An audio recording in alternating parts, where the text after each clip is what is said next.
Minista n'oge mbụ na-ahụ maka ọdịmma ụmụ nwanyị bụ Iyom Anene ekwuona na ụmụ nwanyị ketere oke ịfụ na enwere udo na mpaghara South East. Ọkachasịkwa obodo anyị bụ Nigeria nọ n'ọnọdụ dị otu a. Iyom Anene mere ka amata nke a na nkwadobe maka oke ọgbakọ ụmụ nwanyị nke afọ 2023 nke a kpọrọ Nkata ndị Iyom Igbo bụ nke a na-ehibe na ọ ga-adị na mkpụrụ ụbọchị 24 nakwa mkpụrụ ụbọchị 25 nke ọnwa Ọktoba n'Enugu nakwa Ebonyi n'otu n'otu.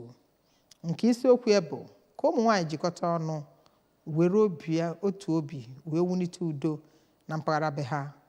Ka anyị wetara ya akụkọ a site n'aka Ejike Abana.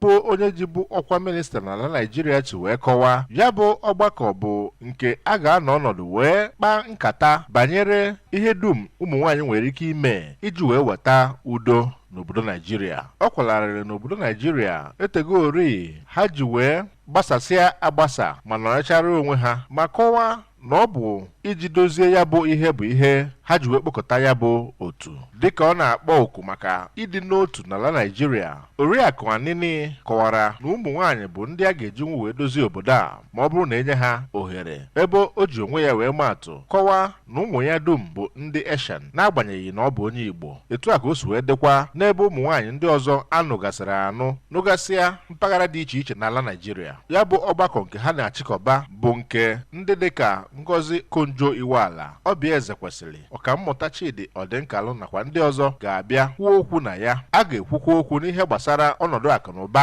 akọmọrụ ugbo nakwa ndọrọndọrọ ọchịchị. Nkata ndị Inyom Igbo bụ otu ụmụ nwanyị Igbo ma ọ bụ ụmụ nwanyị anụtara n'ala Igbo bụ nke a chọpụtara n'afọ 3 gara aga, ebe ha na-anọ akparị ụbụbọ banyere ihe dum na-echere ụmụ nwanyị aka mgba ma bụrụ n'obi idozi ha. Ejike Abana maka akụkọ wa ABS.